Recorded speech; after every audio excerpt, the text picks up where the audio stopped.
Otro aspecto importante es poder establecer plazos y metas intermedias.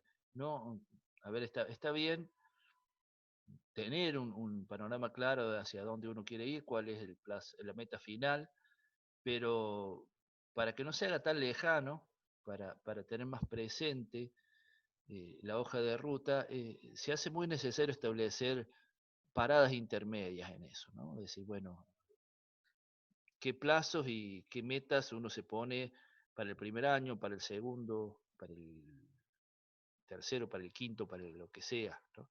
Entonces, uno trata de ir cumpliendo esos plazos y llegando como una forma también de evaluar el camino de la transición. Es decir, bueno, pude llegar, no pude llegar, qué me falta, qué tengo que corregir. En el armado de la hoja de ruta que llamamos a la transición, hay dos aspectos que son clave, importantísimos. Más allá de que no hay recetas en esto, pero sí hay principios para respetar. Uno es recuperar la vida del suelo y eso dependerá muchísimo de la situación de partida. No es lo mismo venir de una ganadería pastoril a un bajo manejo convencional que venir desde de un monocultivo de soja con eventuales maíces, por ejemplo. Y el otro aspecto es recuperar la biodiversidad. Vamos a ver algunas formas, algunas ya las hemos visto.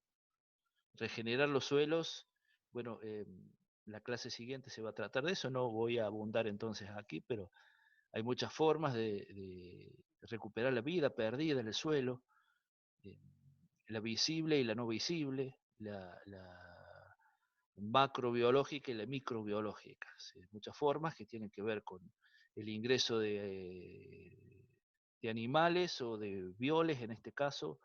Ahí tenemos un té de compost, un super magro que se está haciendo, una captura de microorganismos eficientes y un bokashi. Son abonos que vamos a tener una clase especial para eso, ¿no? Pero que ayudan a recuperar la biología y que los microorganismos y que las lombrices y que todo lo que alguna vez habitó ese suelo vuelva a habitarlo y se potencie, ¿no? Para eso, como hemos hablado en otras clases, debemos incluir los animales. Hay varias formas ganaderas que podemos, varios rubros. Eh, eh, los rumiantes son imprescindibles porque además de los nutrientes que aporta el bosteo, también aporta una carga altísima de microorganismos que ciclan desde el suelo al pasto al animal y es importante que se multipliquen.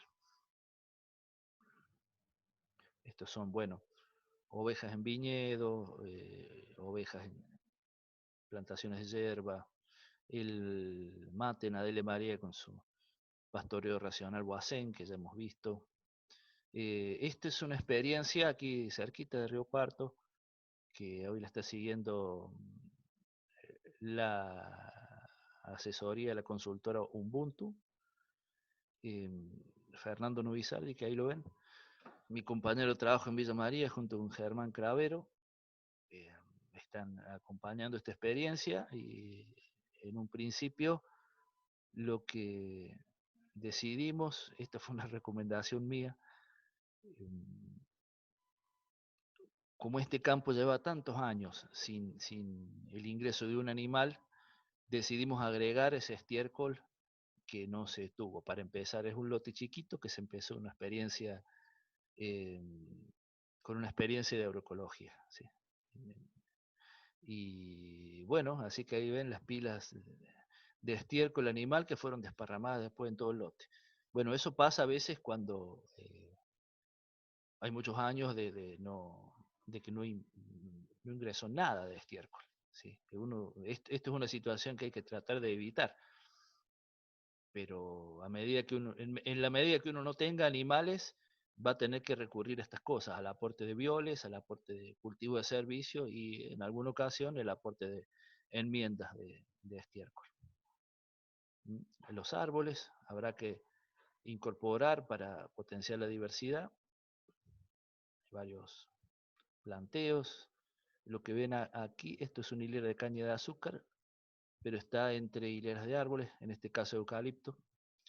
Las flores, aquí un corredor entre un viñedo, pero hay varias formas de incorporar, para incorporar insectos benéficos también. Las cabeceras, que ya hemos visto la importancia de manejar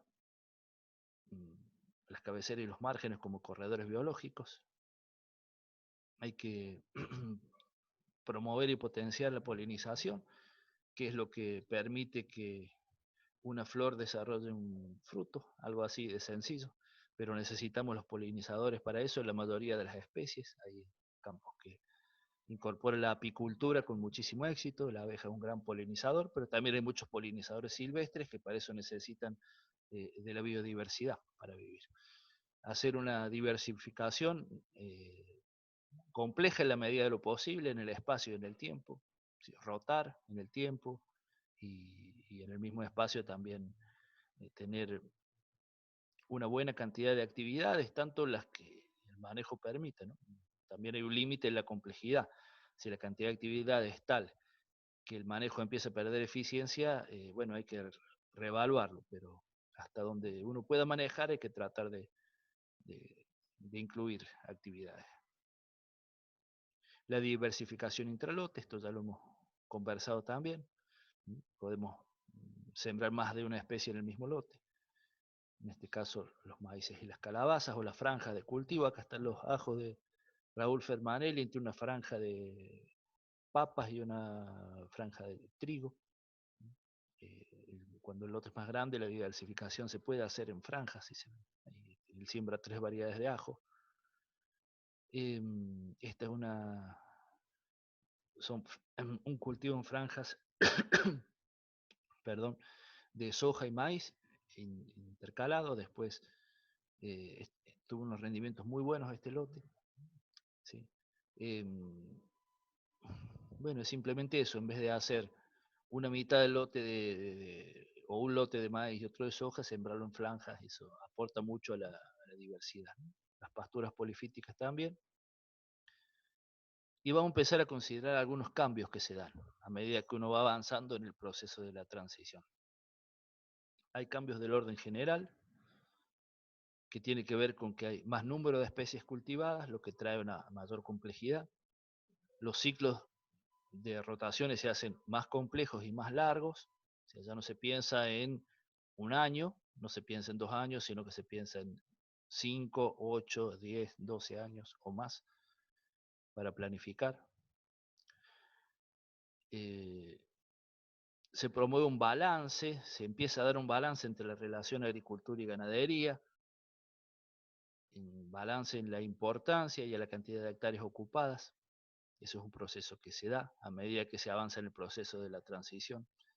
Y se suele producir un incremento de la mano de obra. Son campos que no se manejan por teléfono, sino que requieren de presencia humana. Es decir, el productor tiene que estar al tanto, tiene que tener presencia, seguimiento, y en muchas ocasiones tiene que incorporar mano de obra si no la tiene. A veces está la mano de obra, pero a veces no está y se maneja con gente, con no solo mano de obra, sino una buena noticia para ustedes, tiene que incorporar agrónomos. Hay que hacer el seguimiento de cultivos, monitoreo de plagas con mucho más frecuencia de lo que se hace. Hay que hacer monitoreo de malezas, hay que estar al tanto. Así debería ser la agricultura en general, ¿no? Se producen algunos cambios ambientales, aumentan las plantas no cultivadas, las malezas, eso hay que tener cuidado, hay que hacerse el ojo también. Eh, un lote con cierta presencia de maleza no es un problema, ¿sí? Siempre y cuando se respeten ciertos límites. ¿Sí? Así que necesariamente al no usar herbicidas, visualmente la cantidad de malezas va a ser mayor. ¿Sí? También está cumpliendo un rol de nicho ecológico para insectos benéficos, y eso lo sabemos, pero por ahí al verlo uno se inquieta. Y sobre todo hay que tener cuidado con la gente que está demasiado acostumbrada a ver el lote demasiado trabajado químicamente, entonces que prácticamente se ve el cultivo solo. En estos casos no es así, pero no es un problema. También se ve, a medida que se avanza en la transición, una mejora en las propiedades físico-químicas y biológicas del suelo, se mejora notablemente. El suelo va recuperando sus características originales, y eso está muy bueno, incluso puede llegar a mejorarse, y una disminución de las plagas y enfermedades. Realmente en poco tiempo deja de ser un problema importante. No es que desaparezca, pero no se está tan pendiente de eso, como sí de las malezas, por ejemplo. Hay cambios en la agricultura que se empiezan a dar, como un mayor número de cultivos, hay mayor fijación de nitrógeno por la incorporación de leguminosa que siempre tiene que estar, y bueno, eso compensa un poco la ausencia de la urea. Hay una disminución, suele pasar esto, hay casos en que no pasó, que yo he visto que no pasó, pero en la mayoría de los casos, sobre todo en los primeros años de la transición, hay una disminución que es ocasional y es transitoria, es pasajera de los rendimientos. Es decir, uno viene haciendo un cultivo de una manera tal y comienza a hacerlo de una manera distinta, y como cualquier actividad nueva, hasta encontrarle la vuelta, eh, el resultado a veces no es el mismo. No el resultado económico. El resultado económico, al ser cultivos más baratos, no cambia, pero sí el resultado productivo. Uno tal vez en los primeros años produzca menos quintales, pero bueno, es parte de lo que se pone en juego, ¿no? Por ahí se producen menos quintales, pero a menor costo, entonces el resultado económico es similar. ¿Mm?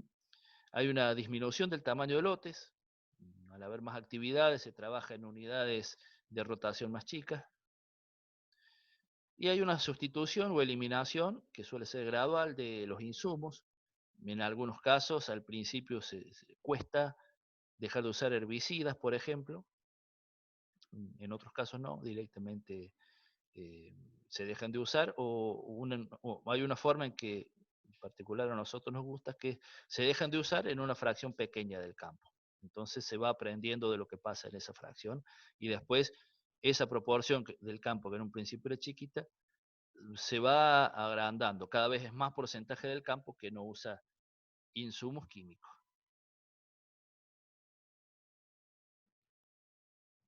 También hay cambios en la ganadería, suelen cambiar las cargas, por lo general hay un aumento en la capacidad, en la receptividad, más carga animal, y suelen cambiar las razas. Se ve mucho, por ejemplo, en los tambos, tal vez es donde más se ve, donde el tambo está armado para funcionar con la raza Holstein, o bueno, la Holando Argentina, que es realmente es un Fórmula 1, pero es una máquina de producir, un animal que produce muchísimo, pero también así hay que alimentarlo. ¿Sí?